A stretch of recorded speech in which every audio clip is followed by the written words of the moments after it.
کیا کربلا اس سے ریلیٹڈ نہیں ہے کہ جی ان کے اوپر پانی بند ہو گیا, ان کے اوپر ظلم ہوا, کتنے بندے شہید ہوئے, یہ سیکنڈری چیز ہے. اصل یہ تھا کہ جب حضرت حسین کو شہید کیا گیا تو ظاہر ہے امت میں کوہرام مچ گیا. چھوٹے دل والے حضرات اس ویڈیو سے دور رہیں. امام علی مقام امام حسین کی شہادت کا وقت قریب آ چکا ہے. 10 محرم الحرام کا دن ہے. دوستو, اس ویڈیو کو دیکھ کر, اس واقعے کو سن کر, اور جب امام حسین کو شہید کیا جا رہا تھا, زمین بھی رو پڑی, آسمان بھی رو پڑا, ملائکہ بھی رو پڑے, عرش کانپنے لگا.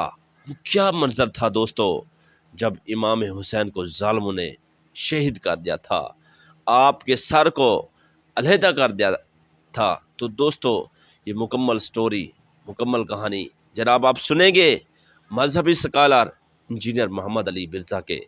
جناب انہوں نے بڑی ہی زبردست داستان سنائی ہے. چھوٹے دل والے اس ویڈیو سے دور رہیں اور جناب اس ویڈیو کو اینڈ تک دیکھیں.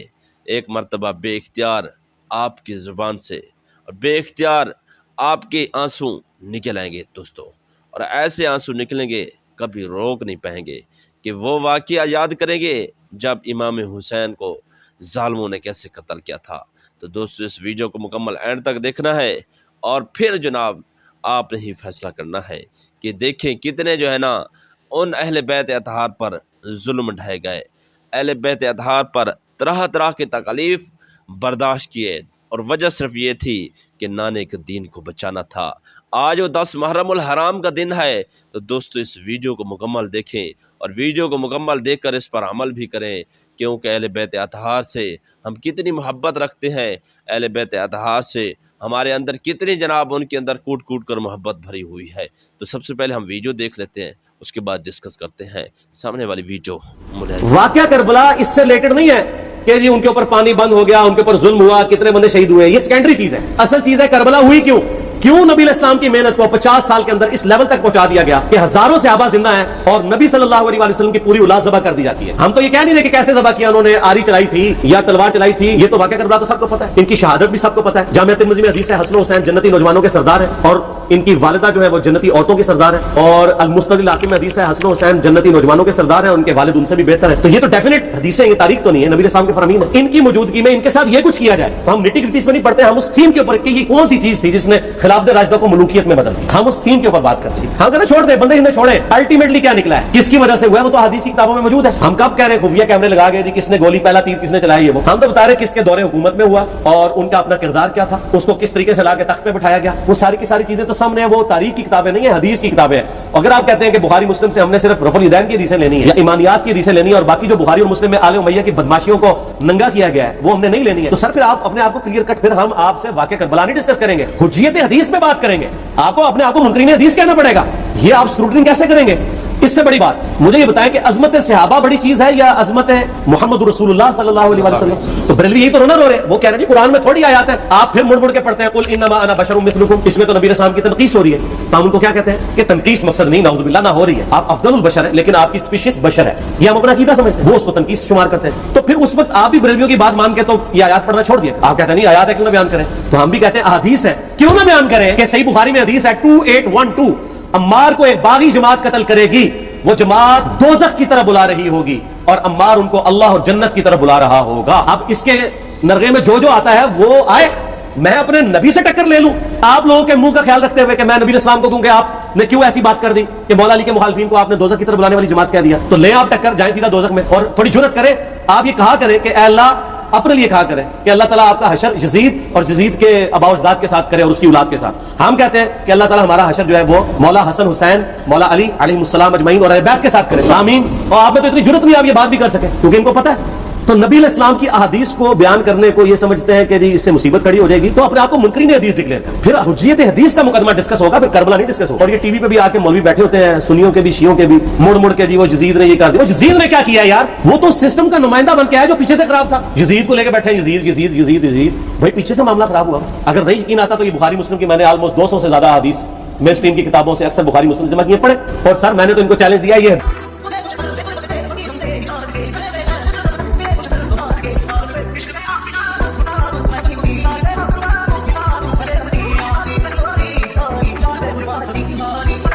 حدیثیں پڑھ کے نا اپنے ممبروں سے صرف ان حدیثوں کی تشریح اپنی پبلک کے سامنے کر دیں, نہیں کر سکتے. تو پھر لعنت کے مستحق تو ہو رہے ہیں ہاتھ چھپا کے, اور قیامت دن کے منہ پہ لگام ڈالیے, اور پھر مڑ کے کہتے ہیں نہیں جی وہ کچھ چیزیں خاص ہوتی ہیں وہ عوام الناس کے سامنے نہیں کرنی چاہیے, وہ صحابہ کرام بھی بعض کا ایسی باتیں پبلکلی نہیں کرتے تھے. میں نے اس کے اوپر بڑا ایک میرا کلپ ہے یوٹیوب پہ, مولا علی سے متعلق 5 جھوٹ, تو میں نے کافی ساری چیزیں اس میں ڈسکس کی ہیں. لیکن میں یہ کہتا ہوں کہ اللہ کے بندوں, جو چیزیں نبی علیہ السلام نے منع کی ہیں بیان کرنے سے, وہ تو ہم ڈسکس کر بھی نہیں رہے. میں نے آج تک آپ کو منافقین کے نام بتائے, آپ نے حذیفہ بن یمان کو بتایا تھے نا, آپ صلی اللہ علیہ وسلم نے, صحیح بخاری میں آتا ہے, تو میں نے آپ کو بتایا آپ رازدار رسول تھے, ختم ہوگی بات. میں نے کبھی ڈسکس کی ہے, اگرچہ میں نے صحیح مسلم کی حدیث 7035 نمبر ڈسکس کی ہے کہ نبی علیہ السلام نے فرمایا میرے صحابہ میں 12 منافق ہیں, وہ کبھی بھی جنت میں داخل نہیں ہوں گے یہاں تک کہ سوئی کے ناکے سے اونٹ نہ گزر جائے, اور ان میں سے 8 ایسا ہے جس کی کمر پہ دوبیلا پھوڑا نکلے گا. میں نے آج تک آپ کو بتایا کہ کس کس کی کمر پہ دوبیلا پھوڑا نکلا اور اس کی موت اسی پھوڑے میں ہوئی ہے, بتایا. تو میں تو وہ چیزیں ڈسکس بھی نہیں کر رہا, میں وہ چیزیں ڈسکس کر رہا ہوں جو نبی علیہ السلام نے علامات النبوہ میں بتائی ہیں. یہ امام بخاری حدیث نبوت کی دلیل کے چیپٹر میں لے کے آئے ہیں, اور امام بہقی نے 3500 احادیث پر مشتمل ایک کتاب لکھی ہے دلائل النبوہ, کہ ہم نبی صلی اللہ علیہ وسلم کو نبی کیوں مانتے ہیں اس کے اوپر, اور اس میں یہ ساری حدیثیں عمار بن یاسر کے قتل والی لے کے آئے ہیں, بتانے کے لیے کہ دیکھیں ہمارے نبی علیہ السلام کی نبوت کی دلیل ہے کہ آپ نے اپنی وفات کے آلموسٹ 30 سال کے بعد ہونے والے واقعے کو پہلے بتا دیا. یہ حدیثیں چھپانے والی نہیں, بیان کرنے والی ہیں, علامات النبوہ کی حدیث ہے. آپ کہتے ہیں چھپائیں, اگر کوئی حدیث دنیا میں نہیں چھپائی جا سکتی نا تو علامات النبوہ والی حدیث ہے, کیونکہ وہ تو نبی صلی اللہ علیہ وسلم کی نبوت کو جسٹیفائی کرتی ہے. ورنہ میرا ایک معصومانہ سوال ہے کہ نبی صلی اللہ علیہ وسلم نے یہ باتیں کر کے ان کے زوم میں نعوذ باللہ امت کو مصیبت میں ڈال دیا. آپ نے خود ہی فرمایا کہ یہ ہوگا, کیوں فرمایا آپ نے؟ میں تو بیان کر کے مجرم ہوں, تو جس نے مجھے خبر دی ہے ان کے بارے میں آپ کا کیا خیال ہے؟ یہ مسند احمد کی حدیث یہ میں نے گھر بیٹھ کے بنائی ہے کہ میری بیوی کا کیا حال ہوگا جس پہ ہونٹ کے کتے بھونکیں گے. تو سیدہ عائشہ سے مجھ سے زیادہ نبی الاسلام کو محبت تھی, لیکن آپ اللہ کے پیغمبر تھے, آپ نے اپنے گھر کی خبر بھی نہیں چھپائی, بتا دی کہ یہ ہوگا. اور اس سے بڑھ کے آپ صحیح بخاری میں دیکھیں عمار بن یاسر کا خطبہ ہے. میں نے یہ سارا, پریشان نہیں ہونا, یہ ریسرچ پیپر میں سارا کچھ موجود ہے, اور کوئی چیز بھی ایسی نہیں جو اس میں اسکپ ہو. صحیح بخاری میں خطبہ ہے کہ عمار بن یاسر کو مولا علی نے بھیجا کوفے میں. کوفے والے نیوٹرل ہو گئے تھے کیونکہ بصرہ سے سیدہ عائشہ آ رہی تھیں, اور وہاں پہ انہوں نے کہا نہ ہم سیدہ عائشہ کا ساتھ دیں گے نہ مولا علی کا دیں گے. تو عمار بن یاسر کو تیار کرنے کے لیے, یعنی وہاں کے جو عوام تھی اس قتال کے لیے, مولا علی نے بھیجا. تو سیدنا عمار بن یاسر نے وہاں پہ کوفے کے منبر پہ خطبہ دیا. بخاری کے الفاظ ہیں, اوپر والی سیڑھی پہ عمار بن یاسر نے حسن ابن علی کو بٹھایا, حالانکہ حسن ابن علی سے 4 گنا بڑی عمر تھی عمار بن یاسر کی, 90 پلس ہو چکے ہوئے تھے, 3-4 گنا ان کی عمر تھی, لیکن اہل بیت کا احترام کیا. خود نچلی سیڑھی پہ بیٹھے. بخاری کے الفاظ ہیں کہ اے لوگو اللہ نے تمہیں آزمایا ہے, ایک طرف دنیا اور آخرت میں تمہارے نبی کی بیوی ہے سیدہ عائشہ, دنیا اور آخرت میں, یعنی عزت اپنی جگہ قائم. یہاں لوگ سمجھتے ہیں کسی کی غلطی آ گئی تو پتہ نہیں کیا ہو گیا, وہ یار اس کا مرتبہ اپنی جگہ ہے, غلطی اپنی جگہ ہے, پیغمبر نہیں ہے وہ. اور دوسری طرف علی بن ابی طالب ہے. اللہ اب دیکھے گا تم عائشہ کی اطاعت کرتے ہو یا اللہ کی, علی کی نہیں اللہ کی. کیوں؟ یا ایھا الذین آمنوا اطیعوا اللہ واطیعوا. قائد اعظم محمد علی جناح کی دادی کا پہلا بیٹا ہوا مر گیا, دوسرا بیٹا ہوا مر گیا, تیسرا بیٹا ہوا مر گیا, یعنی تینوں مر گئے. پہلا بیٹا ہوا مر گیا, اور نہ بنجن کے پاس پہلا بیٹا ہوا مر گیا. پہلا بیٹا ہوا مر گیا, بابا جی دعا فرمائیں اس کو. پہلا بیٹا ہوا مر گیا, علی بھائی دوسرا بیٹا ہوا مر گیا, بابر بھائی تیسرا بیٹا ہوا مر گیا. بھائی جان تاریخ ہندوستان نے قبلہ جملے کو لکھ کے مان لیا ہے کہ قائد اعظم محمد علی جناح کی دادی کی یہاں ایک کنیز رہتی تھی, وہ لکھنؤ کی تھی. اس نے اس کو مشورہ دیا کہ میرے ساتھ 9 اور 10 محرم کی درمیانی رات لکھنؤ کی مرکزی امام بارگاہ میں چلو, وہاں حسین بادشاہ کی سلطنت کی شبی برآمد ہوگی, اس کے قدموں پہ اپنی چادر رکھنا, چادر رکھ کے اولاد مانگنا. مولا نے زندگی والا بیٹا نہ دیا, مجھے نوکری سے نکال دینا. قائد اعظم محمد علی جناح کی دادی 9 اور 10 محرم کی درمیانی رات لکھنؤ کی مرکزی امام بارگاہ میں گئی, وہاں حسین بادشاہ کی سلطنت کی شبی برآمد ہوئی, اس کے قدموں پہ اپنی چادر رکھی, چادر رکھ کے اولاد مانگی. مولا نے ایک زندگی والا بیٹا دیا, بیٹے کا نام رکھا پوجا زلجنا. نام پوجا تھا, زلجنا اس لیے رکھا کیونکہ زلجنا کے قدموں سے ملا تھا. پوجا زلجنا, پوجا زلجنا نام لمبا تھا, پوجا زلجنا نام پڑھنا مشکل تھا, نام پڑ گیا پوجا جنا. پوجا جنا, پوجا جنا بچہ تھا, بڑا ہوا, جوان ہوا, اس کی شادی ہوئی, اس کا ایک بیٹا ہوا, اس کے بیٹے کا نام رکھا محمد علی زلجنا. زلجنا نام پڑھنا پھر مشکل تھا, نام پڑ گیا محمد علی جناح. اب محمد علی جناح بچہ تھا, بچے سے لڑکا ہوا, جوان ہوا, سیاست میں آیا, محنت کی, اسٹرگل کر کے ایک ملک بنایا, اس ملک کا نام پاکستان رکھا. ظاہر تو کہتا ہے پاکستان میں حسین کا گھوڑا نہ آئے, یہ تیرا پورا وطن حسین کے گھوڑے کے قدموں کا صدقہ ہے.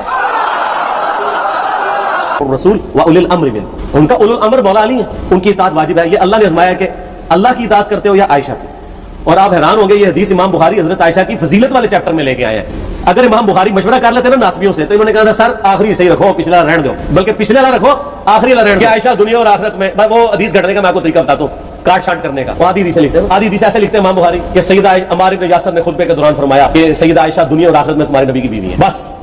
لیکن امام بخاری نے پوری حدیث لی, آگے وہ بھی ڈالا ہے کہ اللہ آزما رہا ہے کہ عائشہ کی اطاعت کرتے ہو یا اللہ کی, جیسے آپ کے علماء کر رہے ہیں. صحیح مسلم کی حدیث 6488 آدھی بیان کرتے ہیں, سارے مولوی بریلوی دیوبندی اہل حدیث سب, میرے صحابہ کو برا مت کہو, اگر تم میں سے کسی نے احد پہاڑ کے برابر بھی سونا خیرات کر دیا اور میرے صحابہ نے ایک مد یعنی 600 گرام خیرات کی، آدھا کلو، اس کے آدھے کو بھی نہیں پہنچ سکتے بس. حالانکہ یہ مسلم کی حدیث اسٹارٹ اس سے ہوتی ہے کہ عبد الرحمن بن عوف کو خالد بن ولید نے گالیاں دی جھگڑے کے دوران، حالانکہ دونوں مسلمان تھے، دونوں صحابی تھے. آپ نے حضرت خالد بن ولید کو بلا کے ڈانٹا، فرمایا تم میرے صحابہ کو برا مت کہو. تو خالد بن ولید نے تو آگے سے نہیں کہا حضور میں بھی صحابی ہوں. ان کو پتا تھا کہ عبد الرحمن بن عوف نے اس وقت اسلام قبول کیا جب اسلام کا مطلب تھا مار تکلیف اٹھانا، اور خالد بن ولید نے گولڈن پیریڈ میں صلح حدیبیہ کے بعد اسلام قبول کیا. تو میں تم لوگ یہ کر رہے ہو، تم لوگ اگر احد پہاڑ کے برابر بھی سونا خیرات کر دو، یعنی صلح حدیبیہ کے بعد والے لوگ میرے ان کے برابر نہیں ہو سکتے. اور جو فتح مکہ پہ معافی مانگ کے مسلمان ہوئے ہیں طلقاء، مؤلفۃ القلوب آل امیہ، ان کا تو لیول ہی کچھ نہیں ہے. یہاں تو خالد بن ولید کے بارے میں بات کی جا رہی ہے، اور پھر وہ مؤلفۃ القلوب اپنے زمانے میں ممبروں پہ سب و شتم کروائے سیدنا علی پر. تو سب سے پہلے تو ان کو کہنا چاہیے جن کے بارے میں حدیث تھی کہ تم صحابہ کو گالی مت دینا. ہم نے تو خیر کبھی دی بھی نہیں ہے. اور میں یہ آخری جملہ ان کو ایسا بولتا ہوں کہ جو ان کے دماغ تک ڈرل کر جائے گا کہ آل امیہ نے جو کچھ اپنے دور کے اندر سیدنا علی کی گستاخیاں کی ہیں نا، ہم نے تو ویسی کوئی ایک گستاخی بھی آل امیہ کے بارے میں نہیں کی ہے. میں نے آج تک آل امیہ کے اوپر بائی نیم کسی کے اوپر لعنت کی ہے؟ حالانکہ یہ مولا علی پہ کرتے رہے. یہ ہے لعنتی خود ہو گیا نا، جب مولا علی پہ لعنت کی تو لوٹ آئی. مسند ابی اعلی میں صحیح سند کے ساتھ حدیث موجود ہے، مسند احمد میں بھی موجود ہے کہ سیدنا علی کو جس نے گالی دی اس نے رسول اللہ کو گالی دی صلی اللہ علیہ وسلم. جب ام سلمہ نے کہا تھا، شیخ زبیر صاحب نے اس کو تحکیم میں صحیح لکھا ہوا ہے فٹ نوٹ کے اوپر، کہ لوگوں تمہارے ممبروں پر رسول اللہ کو گالیاں دی جاتی ہیں، تو ان کا معاذ اللہ ہم کب کہیں گے؟ ایسا نہیں ہو سکتا. تو ام سلمہ نے کہا تم لوگ علی اور اس سے محبت کرنے والوں پہ گالی گلوچ نہیں کرتے ہو کیا؟ جبکہ میں نبی بہنا نو عید دیون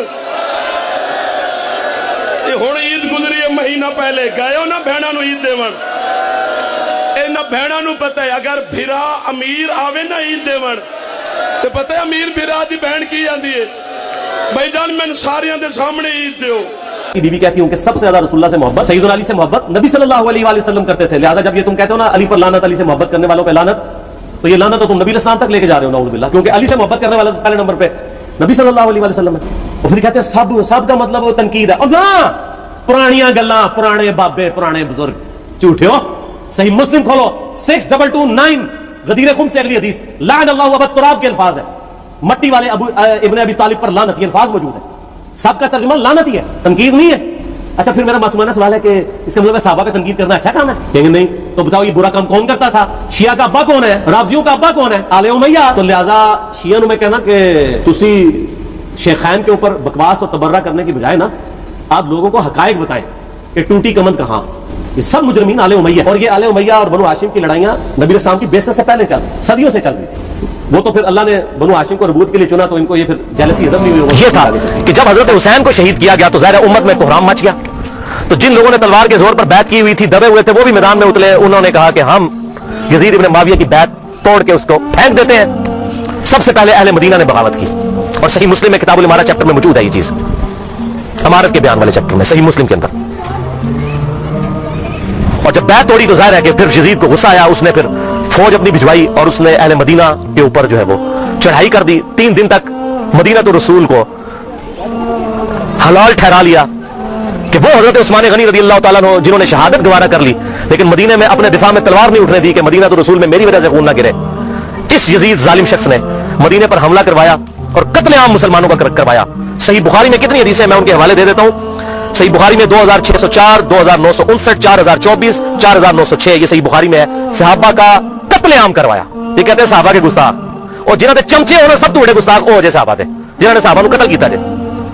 گالی دینے سے چھوٹا جرم ہے، قتل کروانا بڑا جرم ہے. اور گالی بھی میں نے بتا دیا انہوں نے شروع کروائی ہوئی ہے.